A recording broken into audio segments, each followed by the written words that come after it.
My name is Ayasade, and I need to tell you about the morning everything changed. But first, let me tell you who I am. I am a weaver. I have been a weaver since before some of the women in this cooperative were born. For 23 years, I sat behind a loom at Etana Weaving Cooperative in Osogbo, and I gave that place the best of everything I had. My time. My knowledge. My hands. My eyes. My patience. I arrived every morning at 5:40. Not 5:45. Not almost 6. 5:40, because the looms needed time to prepare and the work deserved to be treated with respect. Most of Osogbo was still asleep when I pushed open that iron gate. The market women were just arranging their goods. The street dogs were still stretched out in the cool dust. And I was already inside, threading my loom. 23 years. 8,000 mornings. I never counted them as they passed. I simply came and did the work, the way a person does when the work matters to them. And the work mattered to me more than I could explain. That is who I was. That is who I still am. And now let me tell you about the morning they decided to forget it. The day it happened, I woke before my alarm as usual. I dressed in the dark, the way I had learned to do so I would not wake the neighbors through the thin walls of my apartment in Oakville. I tied my wrapper, pinned my blouse, and drank a small cup of water standing at my table. Then I picked up my bag and stepped outside. The air was still cool. The sky was the dark blue color it only gets in those minutes just before the sun decides to rise. A few motorcycles passed on the main road, their headlights cutting through the darkness. A woman was already fanning coals at her food stall by the junction. I greeted her and kept walking. I arrived at Etana Cooperative at 5:40, just as I always did. I pushed open the heavy iron gate. The courtyard was quiet. The neem tree in the center was dark and still. Inside the weaving room, the air smelled the way it always smelled, cotton thread and indigo dye and something older underneath. Something that reminded me of every woman who had ever sat in that room before me. I sat at my loom. And I began to work. Before we continue, if stories like this inspire you, don't forget to subscribe and turn on notifications so you never miss an episode. Also, drop a comment below and tell us where you're watching from. We always enjoy seeing how far these stories reach and connecting with viewers from around the world. Now, let's get back to the story. I did not know that morning would be my last. I had been threading the loom for about an hour when I heard footsteps. I recognized them before I looked up. Folek had a particular way of walking, quick and purposeful, like someone always in a hurry to finish a task they did not enjoy. She was the administrative coordinator. A neat woman. Professional. She always smelled of lavender soap, and she kept her office so tidy it looked like no one used it. She was carrying a white envelope. I noticed the envelope before I noticed her expression. Then I noticed her expression, and my stomach tightened. She did not greet me. She did not say good morning. She did not slow down. She walked straight to my loom and placed the white envelope on the crossbeam, the wooden beam that sits across the top of the frame. She placed it there the way you place a plate on a table. Flat. Deliberate. Without a word. Then she turned and walked away. I stared at the envelope for a moment. My fingers were stained blue from the indigo dye. I had been at that loom since before sunrise. And someone had just placed an envelope on it without even looking at my face. Something told me, before I opened it, that my life was about to change. I picked up the envelope carefully. I do not know why I was careful with it. Perhaps I thought that if I handled it gently, whatever was inside might also be gentle. That is not how bad news works, but we do strange things when we are frightened. I opened the flap. Pulled out a single page. The paper was white and clean and crisp, like it had been printed that same morning. The letter was short.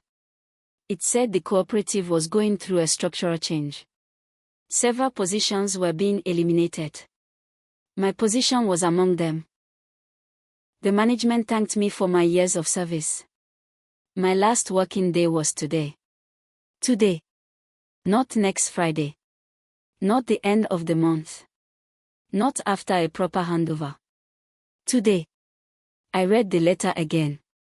I read it a third time. The words did not change. They stayed exactly the same, neat, impersonal, and final. 23 years. And this was how it ended. A half page of text. No conversation. No warning. No one who looked me in the face and spoke the words that the letter was too afraid to speak in person. I folded it slowly and placed it in my pocket. Then I sat very still and looked at the loom in front of me. I could have stood up and walked out. Many people would have. And I would not have blamed any of them. To receive news like that and be expected to continue as if nothing happened, that is a hard thing to ask of a person. But I sat there and thought about Omope. Omope was 19 years old. She was an apprentice weaver, eager and bright, still making the kinds of mistakes that only practice can correct. She was going to use my loom the following morning. The loom was only half prepared. The threads were not set. The tension was not right. If she came in the morning and found it like this, she would struggle. She might even damage the cloth she was working on. And it was not her fault that I had received a letter. So I made a decision. I would finish what I had started. I picked up the shuttle and went back to work. Thread by thread.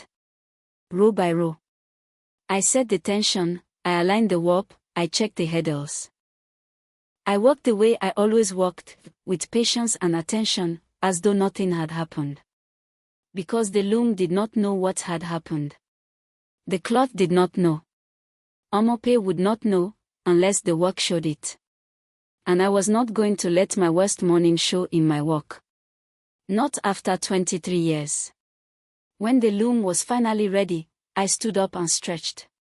I cleaned my shuttle and placed it neatly in its tray. I covered the loom with the cloth I had been bringing from home since 2007. The cooperative had never provided loom covers. Dust was bad for the mechanism, especially in the dry season when the harmattan wind pushed fine particles through every crack and opening in the building. Someone had to think about these things. Nobody ever asked me to. I simply did it, because I was the one who knew why it mattered. Then I walked to the dye room. The dye room was at the back of the building. It was a smaller space, always warm, always smelling powerfully of the indigo that gave our cloth its deep blue-black color. The large indigo vat sat in the corner where it always sat, round and heavy and covered with a fitted lid. I checked the lid the way I always checked it. The raffia cord that held the lid in place had started to fray. Not broken. Just fraying. A small thing. Something most people would walk past without noticing. But a broken cord meant a loose lid. A loose lid meant the dye mixture could be disturbed. And a disturbed mixture could ruin hours of work. I made a note of it in my mind. Nobody had asked me to check the vat. Nobody had paid me extra for it. I checked it because I knew how. I went back to the main room and gathered my things. I did not have much with me. I never brought much to work. A spare wrapper, neatly folded. A second blouse in case the dye splashed. A small tin of shea butter for my hands, which dried out from the thread and the chemicals. And a photograph of my mother. The photograph was small. It showed her standing outside somewhere I never identified, laughing at something beyond the edge of the frame. Laughing the way she always laughed, with her whole body, like she could not contain it. I looked at her face for a moment and felt the familiar mix of love and missing that comes when someone is gone but not forgotten. I put everything into my bag. I stood up. I looked at the weaving room one last time. At the rows of looms. At the light coming through the windows now that the sun had properly risen. At the cotton threads hanging ready. At the patterns pinned to the wall beside each station. Then I walked to the gate. Nobody stopped me. Nobody thanked me. Nobody called my name. Nobody even looked up. I pushed the gate open and stepped out onto the street. 23 years. One step. And it was over. The street outside the cooperative was busy by now. The morning had grown full while I was inside walking. Motorcycles moved in both directions. A woman balanced a wide tray of tomatoes on her head. Schoolchildren in matching uniforms walked in small groups, some of them running. A man was arguing loudly with a bus driver about something neither of them looked likely to resolve soon. I walked through all of it. I walked the way I had walked that route 1,000 times before. Turning left at the junction, passing the compound with the broken wall, crossing the road at the place where a palm tree grew so close to the edge that its roots had lifted the ground. But everything felt different. Not the street. The street was exactly the same as it had always been. I was the one who was different. I was walking toward my apartment in the middle of a morning when I should still be at my loom. I was carrying my things home in a bag at 8 in the morning when there were still hours of work left in the day. My feet knew the way without my telling them. When I reached my door and put the key in the lock, I felt it properly for the first time. They hurt. Real and heavy, settling in my chest like something solid. I went inside and closed the door. I sat at my table and looked at the wall. After a while, I reached for the bowl of ugu seeds on the shelf. Sorting seeds was something my hands could do without my mind. I poured them onto the table and began separating them, the good ones to one side, the shriveled or broken ones to another. One by one. Pile by pile. The afternoon was quiet. The hurt was still there in my chest, but as I sorted, something else rose alongside it. Pride. It surprised me. I had not expected to feel pride on a day like this. But it was there, steady and real. 23 years of work could not be removed by a letter. The cloth I had woven existed somewhere in the world. The patterns I had corrected still ran straight in finished pieces. The young women I had taught were sitting at their looms at that very moment, doing what I had shown them to do. Nobody could take that. Not a white envelope. Not a restructuring plan. Not folic silence or the management's carelessness. The work had been real. And real work leaves marks on the world. I sorted seeds until the light changed and the afternoon cooled. Then I made tea and sat quietly with my thoughts. I did not know that somewhere, a plane was landing.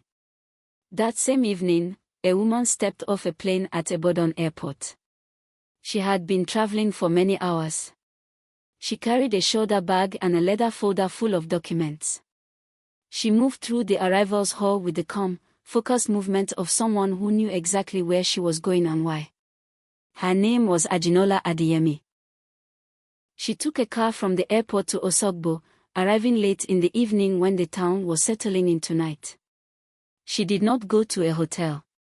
She went to the family house her mother had left behind, a quiet compound on a wide street with a large mango tree in the front yard. Nobody was expecting her. She had told no one she was coming. She let herself in with an old key she had kept for years, walked through the room slowly, touching things. A chair. A windowsill. A shelf of old books. The house smelled of dust and old wood and something floral she could not name, a smell she associated entirely with her mother. She placed her folder on the dining table. Inside were copies of documents. Contracts. Records. Letters. Things she had gathered and studied over the past several months. She had come because something felt wrong about the cooperative. She had come to find out what. And by morning, she would be asking questions nobody was ready for. Before I tell you what Ajinola found, I need to tell you about her mother. Mama Tiniola was the woman who built Etana Cooperative. She started it almost from nothing. A few borrowed looms. A rented room. A handful of women from the neighborhood who knew how to weave and needed steady work. She had a vision. That the old patterns of Osogbo should not disappear. That the knowledge weavers carried in their hands should be passed from mother to daughter and teacher to student, not lost when the old weavers grew too tired to work. She was a small woman with a large presence. When she walked into a room, people noticed. Not because she was loud or grand, but because she paid attention to everyone. She knew every weaver by name. She knew their children. She knew who was struggling before that person admitted it. When my husband left me, Mama Tiniola never mentioned it. She never asked what happened or offered opinions I had not requested. She simply came one morning and moved my weaving bench closer to the window where the light was better. That was all. But I understood what she was saying. I see you. I am here. Keep working. She died 10 years ago. But the cooperative she built was supposed to carry her values forward. It had forgotten how. The next morning, Ajinola walked into Etana Cooperative. She arrived before most of the staff had settled at their desks. Folake was at the front desk, scrolling through her phone.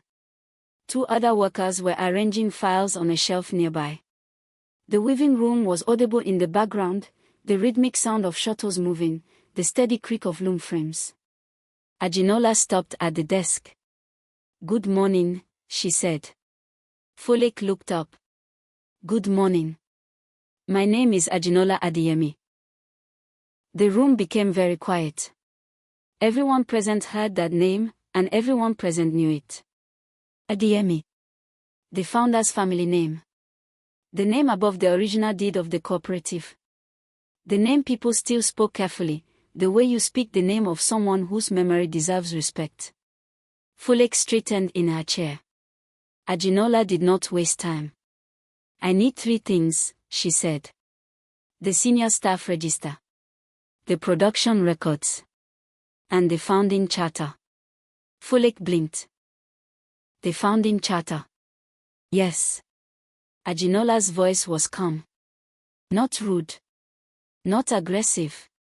Simply certain. "Right now, please." People moved quickly. Old files appeared from storage rooms that had not been opened in months. Dusty ledgers were placed on the desk. Ajinola pulled up a chair, opened the first file, and began to read. She was not browsing. She was searching. Ajinola worked through the files methodically. She read the staff register first, names, positions, start dates, end dates. She read the production records next, how much cloth had been woven each year, which patterns had been produced, which pieces had been sold and to whom. She cross-checked names against records, records against numbers. Then she opened the quality log. The quality log was a thick ledger that recorded every inspection done on finished cloth before it left the cooperative. Every check was recorded by date, by piece, and by the initials of the supervisor who performed it. If a pattern was slightly uneven, it was noted. If a thread was weak, it was noted. If the cloth passed, it was signed off and approved. Ajinola began reading from the earliest entries. Almost immediately, she noticed something. 2 letters appeared again and again throughout the log. Essay. She turned more pages. Essay. More pages. Essay. She began to count. She pulled out a pen and made a mark each time the initials appeared. After an hour, she turned back and added her marks. 500 entries. Then 1,000. She kept counting. 1,847 times. Nearly 2 decades of quality supervision, recorded in the same hand, signed with the same 2 letters. She put the pen down and stared at the number. Ajinola looked up from the log. Folake was still at the desk, but she was no longer scrolling through her phone. She was watching Ajinola with the expression of someone who is not sure whether they should be worried. "Who is Ese?" Ajinola asked. Folek answered without hesitating. "That is Ayasade. She was our senior quality supervisor. She has been here since the early days." Ajinola looked at the log again. 1,847 entries. "Has been here, or was here?" she asked. Folek paused. A small pause. The kind of pause that carries information. "We let her go yesterday." The room became still. "Yesterday," Ajinola repeated. "Yes. The woman whose initials appear nearly 2,000 times in your quality record was dismissed yesterday." Folek did not answer. Ajinola closed the log carefully.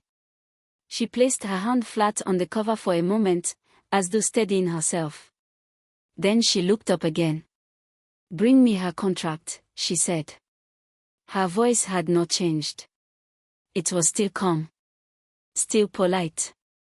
But there was something underneath the calmness now, something that had not been there when she walked in. Folek went to find the file. Ajinola sat and waited. She already suspected something important was in that contract. She was right. The contract was brought in a faded brown folder. Ajinola opened it carefully. The paper inside was old, not crumbling, but yellowed at the edges, the way paper yellows when it has been kept for many years without being looked at. The ink had faded slightly in the corners. But the words were still clear. The contract had been drawn up in 1999. Ajinola began reading from the first page. She read the terms of employment. The role description. The starting salary, which seemed very small by today's standards. The working hours. The leave entitlement. She read through the standard sections the way a person reads who has learned to pay attention to everything, because she had learned over the years that the important things are often buried in the sections that appear ordinary. She turned to the second page. Then the third. She was almost at the end when she slowed down. Then she stopped completely. She went back to a paragraph she had half-read and read it again from the beginning. Then a third time. Her eyes moved carefully over every line. At the bottom of the final page, the signature was clear and strong, written in loops and careful flourishes. Mama Tiniola's handwriting. Ajinola picked up her pen. She had found something. The paragraph was not hidden exactly. It was right there in the contract, written in plain language. But it was near the end of the document, in a section that covered terms of long service employment, and it had clearly not been read by anyone in the current management. Possibly never read by anyone since the day Mama Tiniola wrote it. The clause said this: any weaver who serves the cooperative for 20 years or more, without formal disciplinary record, is entitled to a senior service payment upon the end of their employment. The amount is calculated based on length of service. It is not optional. It is a binding obligation of the cooperative. Ajinola read it again. Then she opened her notebook. She wrote 3 names. Folek, who had delivered the dismissal letter. Mrs. Bimbo Coker, the chairwoman who had approved the restructuring plan. The consulting firm that had recommended cutting senior positions without reviewing the founding documents. She drew a circle around all 3 names. She sat back in her chair. One woman had worked for 23 years without a single disciplinary mark. There were 1,847 quality checks in the log to prove she had shown up and done her job. And she had been dismissed yesterday, the day before Ajinola arrived, without anyone bothering to open the contract that protected her. Ajinola asked Folek for Ayasade's home address. She was going to pay a visit. The knock on my door came just after noon. I had been sitting at my table all morning, moving between sorting seeds and staring at the wall. The hurt from the morning had settled into something quieter, not gone, but sitting still inside me, the way an injury feels after the first sharp pain passes and becomes a dull Constant ache. I was not expecting anyone. When I opened the door, I needed a moment before I recognized her. She was taller than I remembered. Well-dressed. She stood in the doorway with a leather folder under her arm and the kind of posture that comes from years of walking into rooms with confidence. But her eyes were her mother's eyes. Deep and warm and paying attention to everything at once. Ajinola, I said. She smiled. Yes. You remember me? You look like your mother. Something shifted in her face when I said that. A softening. Like a door opening a little. I invited her inside. I brought water the way I would for any guest. She thanked me and sat down across from me at the small table where I had been sorting seeds all morning. For a moment, neither of us spoke. There was too much between us and too little for any easy beginning. Then she placed the leather folder on the table. I came because of your contract, Ajinola said. I frowned. My contract. The one you signed in 1999. I looked at her in genuine surprise. I could not remember the last time I had thought about that contract. I had signed it 24 years earlier, when I was a much younger woman, new to Eternal and grateful for the steady work. I had signed it and filed it away in some drawer of memory and never thought about it again. Ajinola opened the folder. Inside were copies of old documents. She spread them on the table and pointed to one page. There is something important here, she said. Something your employer should have known. Something you should have been told. She explained the clause slowly and clearly. I listened to every word without interrupting. She explained that Mama Tiniola had written a special protection into the contracts of senior weavers, women who gave the cooperative 20 or more years of faithful work. If those women had no disciplinary record, the cooperative owed them a specific payment when they left. Not a gift. Not something the management could choose to give or withhold. A legal obligation. Money that had been promised and therefore owed. I listened until she finished. Then I said, I never knew this was in my contract. I know, she said quietly. You should have been told. How much? I asked. I tried to keep my voice steady. I was a woman who had spent 23 years keeping things steady. But my hands, resting on the table, had tightened slightly. Ajinola told me the amount. I almost knocked my cup of water off the table. I caught it just in time, but my hand was shaking. The number she said was larger than anything I had saved across all my years of working. Larger than anything I had allowed myself to imagine, because I had learned a long time ago that hoping too large only made disappointment feel like falling from a great height. I looked at her. Then at the paper. Then back at her. Are you certain? I asked. I have checked it 3 times, she said. And I will have a lawyer verify it before anything is signed. But yes. The clause is clear. The calculation is straightforward. 23 years of service with no disciplinary record. I sat back in my chair. 23 years. 8,000 mornings. 1,847 quality checks. Looms covered with my own cloth to protect them from dust. A fraying cord noticed on my last day because I was still paying attention even while holding a dismissal letter in my pocket. All of it had been counted. Even when I thought no one was counting. My eyes moved to the shelf near the window. A piece of cloth rested there, also oak, woven in deep burgundy and silver. I had made it myself, many years ago. It had never been sold. I had always kept it. Ajinola followed my gaze. The cloth on that shelf came from one of the hardest seasons of my life. My husband left me many years into our marriage.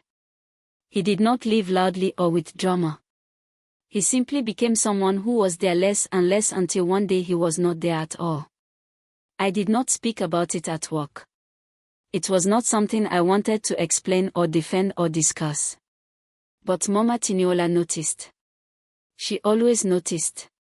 One morning, without saying a word about what she had seen in my face or my posture or the way I held myself, she simply moved my weaving bench closer to the window. "Better light," she said. "Nothing more." I understood. "I see you. I have not forgotten you. Keep going." I wove the burgundy cloth during that season. Thread by thread, row by row, I put my grief and my steadiness into it together. When it was finished, I could not bring myself to sell it. It felt like too much of me was in it. "She respected you," Ajinola said softly, following my eyes to the cloth. "I respected her too," I said. "Very much." We sat quietly for a moment. Then Ajinola straightened and said, "There is something else I want to speak with you about." I looked at her. "Etana needs a master weaver." I did not respond immediately. She continued. "Someone to train the new apprentices properly. Someone to protect the old patterns, the ones that exist in knowledge but not on paper.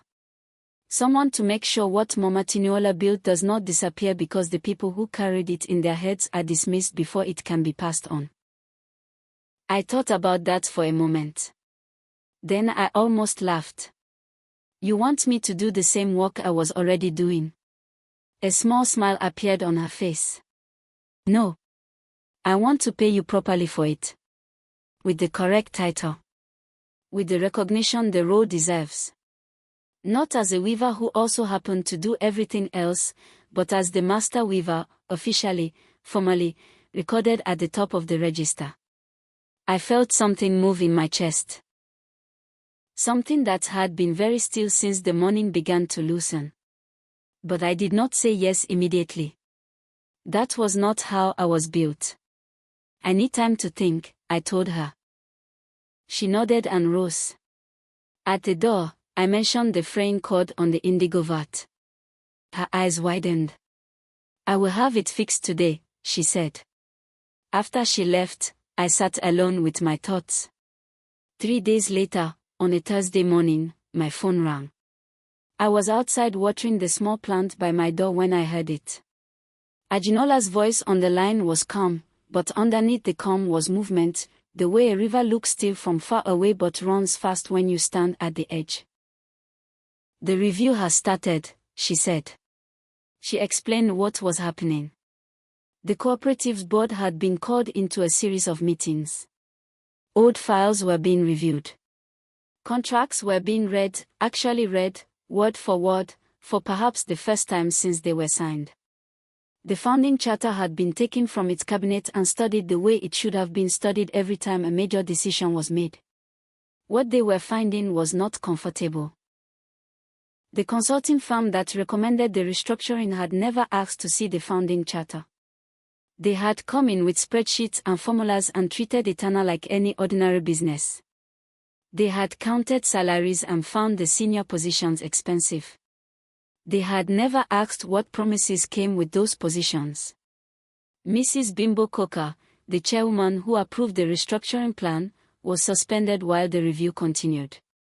The cooperative's community buzzed with the news. Folek was questioned about the manner of my dismissal. A letter on a loom. Not a conversation. Not even a greeting. The committee sat with that answer for a long time. By Friday afternoon, my phone showed me a notification from the bank. I opened it slowly. The payment had been deposited into my account. I stared at the number. I had known it was coming. Ajinola had told me. The lawyer had confirmed it. The cooperative's accountant had called me the previous day to verify my account details, his voice careful and slightly nervous. Everything had been moving in this direction for days. But seeing the number on the screen was still different from hearing it spoken. It was real. The clause was real. The promise Mama Tiniola had made 24 years ago was real. And it had waited, patient and unchanged, through every new management and every restructuring plan, until someone finally opened the contract and read it properly. I put my phone down on the table. I did not shout or jump or call anyone. I sat quietly with the feeling. The money mattered. It would give me choices I had not had before. I would not have to worry the way I had been worrying since the letter appeared on my loom. But that was not the most important thing. The most important thing was what the payment represented. Recognition. Respect. Not a gift. Justice. That evening, I walked through the market. The same stalls, the same smells, the same streets. But the sky looked different. I felt, for the first time in days, like myself. The following Thursday, I called Ajinola. I had spent the whole week thinking. I had sorted seeds and cooked and prayed and walked and lain awake in the night hours, turning the decision over in my mind from every direction. I had thought about what it would mean to go back. I had thought about what it would mean not to. When she answered, I said, I will accept. I heard the warmth in her voice. Good. I was hoping you would. But I have one condition, I said. I want to write the new training manual myself. She laughed, softly and genuinely. That is exactly what I hoped you would say. The following Monday, I returned to Etana. I walked through the same gate. Crossed the same courtyard. The neem tree stood in its usual place, unbothered by everything that had happened beneath it. Inside the weaving room, the younger women stood when I entered. Some smiled. Some clapped. A few had tears on their faces, which surprised me and embarrassed me, because I was not used to being someone people cried for. I thanked them all and asked them to sit down before I started crying myself. Then I saw my loom. Still there. Exactly where I had left it.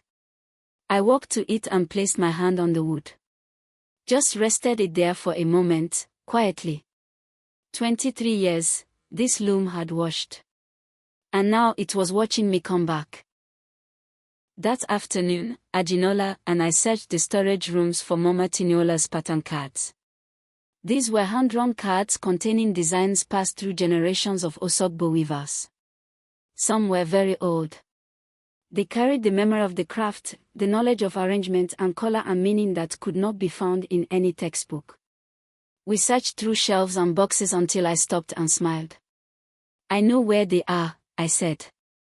I led Ajinola to the second storage room. Behind spare loom parts sat an old wooden box. A faded red cloth rested on top. I had placed it there 15 years ago to protect what was inside. How did you remember? She asked. Because I put it there, I said simply. Inside were 114 pattern cards, every one in Mama Tiniola's handwriting. We stood over the open box in silence, as though the room had gone a little sacred. In the months that followed, I taught the young weavers the old patterns. I wrote everything down, every method, every trick, everything I had carried in my hands and head for 23 years. Knowledge should not disappear when a person leaves. One afternoon, Omope watched me writing and asked, "Why do you write everything down, Mama?" "Because memory is precious," I said. I pointed at the loom. Every mark on that wood tells a story. Every pattern tells a story. Stories should not be lost. The loom had remembered my years even when people forgot. The records remembered. The claws remembered. The pattern cards remembered. And now I was making sure nothing would ever have to wait that long to be found again. What do you think about this story? Did justice finally prevail, or should the characters have handled things differently? Share your thoughts in the comments below. If you enjoyed this story, don't forget to like, subscribe, and turn on the notification bell so you never miss our next captivating tale. Also, share this video with your friends and family. Thank you for watching, and we'll see you in the next episode.